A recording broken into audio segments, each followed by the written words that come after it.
Imagine you read 1 hour a day about history. How much you will learn after 365 hours in 1 year. Think about if you study about the history of musicians, of composers, how much you would know. Imagine if you would work on a business, on some business that you want to develop every day for an hour. Imagine how further along you will go and get. So it drives me nuts because when people say we don't have the time. The most important thing is that you have a vision, that you have a goal. Because without that vision and without that goal, again, you're drifting around and you're never going to end up anywhere. People don't become successful just by accident. Never ever think small. If you're going to accomplish anything, you have to think big. You have to go and shoot for the stars. The biggest challenge most people have is because they think small. And the reason why people think small and why they choose small little goals is because they're afraid to fail. They know that if you shoot for a big goal, then the chances of failing are very high. And they're afraid of failing. It's one of the most common things why people are frozen and why they can't make a move in life, because they're scared of failing. I say to myself, hey, I'm not worried about failing because that's part of life. You're not gonna go and win everything. And how far can you fall? Look at this is the ground. That's as far as I can fall. And you know something? That the only time you really consider the failure is if you fall and you don't get up. Look, everyone has a problem with time. But the day has 24 hours and we sleep 6. Now I know there's some out there that say, whoa, I need 8. Well, I say just sleep a little faster. Because the bottom line is we have 6 hours of sleep, 24 hours are available, so you have 18 hours now available to your work, your family, your hobbies, and also to learn something new. When I came to this country, I went to school, I was working in construction, I was working out my 5 hours a day, I was taking acting classes from 8 o'clock at night to 12 midnight. I was doing all of those things. I wanted to make sure that out of the 24 hours of the day, that I don't waste one single hour. Those hours were too precious. None of us can make it alone. None of us. Not even the guy that is talking to you right now. That was the greatest bodybuilder of all times. Not even me that has been the Terminator and went back on time to save the human race. Not even me that fought and that killed predators with his bare hands. I always tell people that you can call me anything that you want. You can call me Arnold, you can call me Schwarzenegger, you can call me the Austrian Oak, you can call me Schwarzi, you can call me Arnie, but don't ever call me a self-made man. But this is so important for you to understand. I didn't make it that far on my own. To accept that credit or that medal would discount every single person that has helped me to get here today. That gave me advice, that made an effort, that gave me the time, that lifted me up when I fell. And it gives the wrong impression that we can do it alone. None of us can. The bigger your goals are, and the more outrageous they are, then the people will always say, this is crazy, this will never happen. So, we have heard all the naysayers and everything like that. And you just cannot pay any attention to that, because it's just the way it is. I always feel like if I can see it, and if I can believe it, then I can achieve it. So let me tell you something, visualizing your goal and going after it makes it fun. You got to have a purpose no matter what you do in life. You got to have a purpose. So the training of the body, extremely important. The training of the mind, extremely important. That's why I say to people, I say you got to educate yourself, you got to read something every day, you got to learn a new language, you got to just always improve and look at what can you do to improve your business or your life in general. So when someone says, no, this is a stupid idea, You in your mind, you don't have to say it, but in your mind just say this, you. You're an What do you know? There are certain things that we need to do that is supposed to be a routine, that's supposed to be kind of part of your daily schedule without you having to think about it. And so that's basically my kind of routine, and I'm a big believer in that. People should just realize that I'm not going to have any sympathy for any of those things, when someone says it's difficult, because there is a lot of things in life that are difficult. And you have to ask yourself the question right off the top, are you going to be one of those guys that are going to go and back off every time something is difficult? Or do you want to be one of those guys that says, look, it doesn't matter if it's easy or difficult or most difficult, I'm going to go and crush through it. That's me.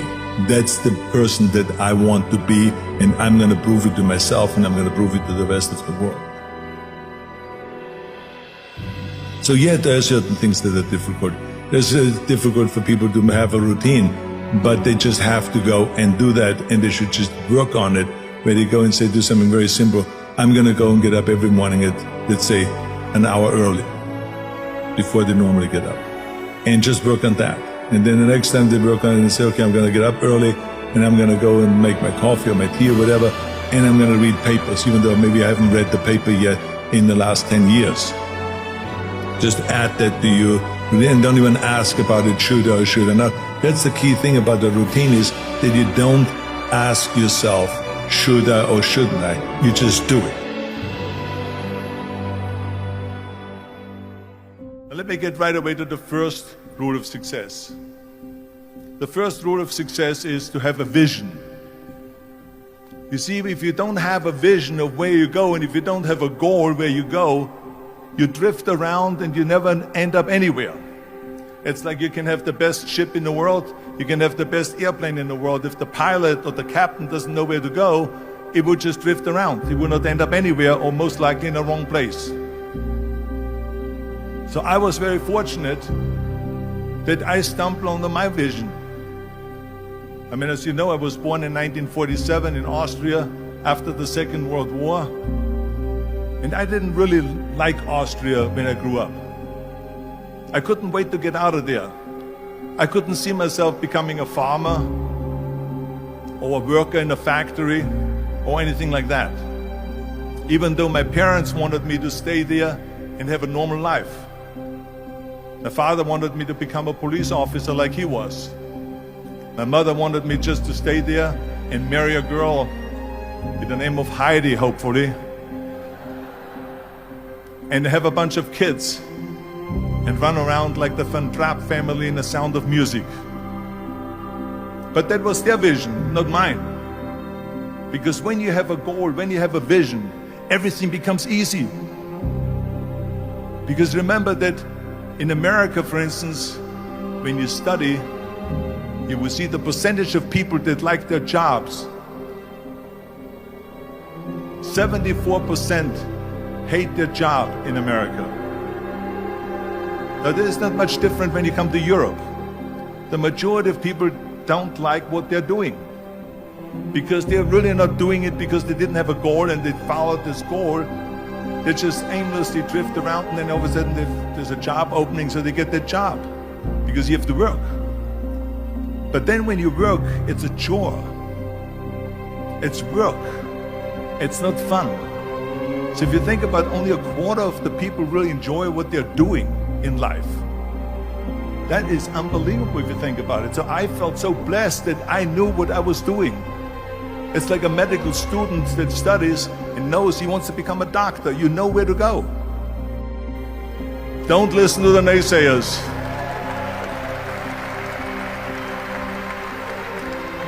Everything I ever did, the thing that I heard out of people's mouth was, that's impossible. That can't be done. Or no.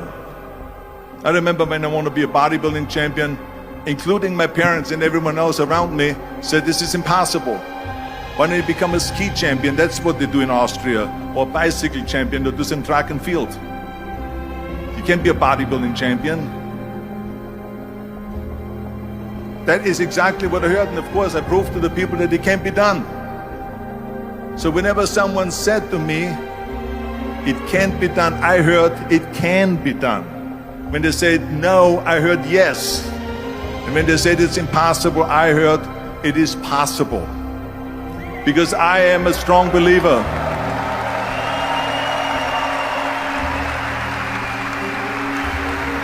I'm a strong believer what Nelson Mandela said, that everything is always impossible until someone does it. Well, I'm going to be the one, I said to myself, I'm going to do it and I'm going to show it to them. Maybe it has never been done before. That's perfectly fine with me. But I'm going to do it. Work your off. There is no magic out there. And it drives me crazy when people say that they don't have enough time to go to the gym for 45 minutes a day and work out. Or to do something for 45 minutes to an hour a day to improve. If it is physically improve or if it is mentally to improve.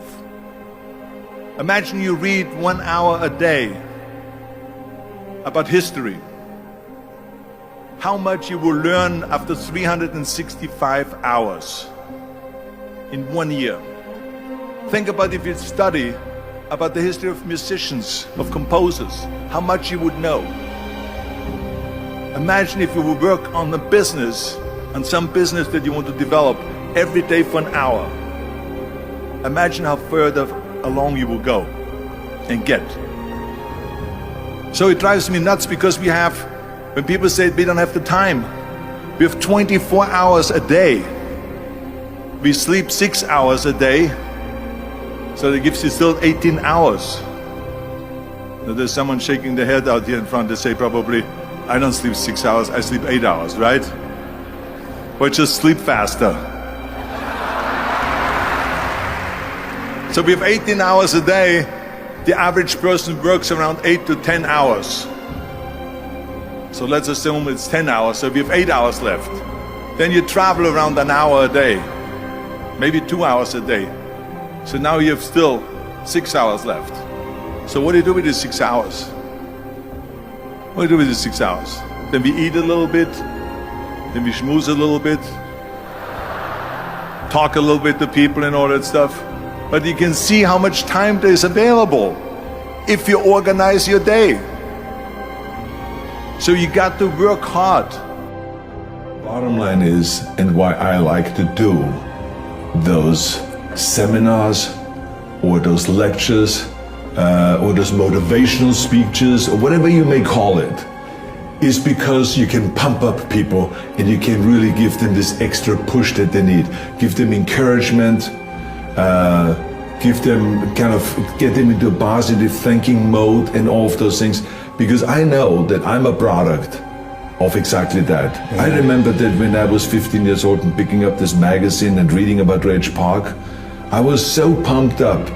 I went home and all of the things that I hated at home and all of the things that I hated in school all of a sudden disappeared. Because now I had a purpose. Now I knew where I was going. I read it in the magazine, I said, this is what Reg Park did. Oh yeah, he came from a poor place, Leeds. It was a factory town, it was dirty and polluted and everything like this. And that's where he grew up.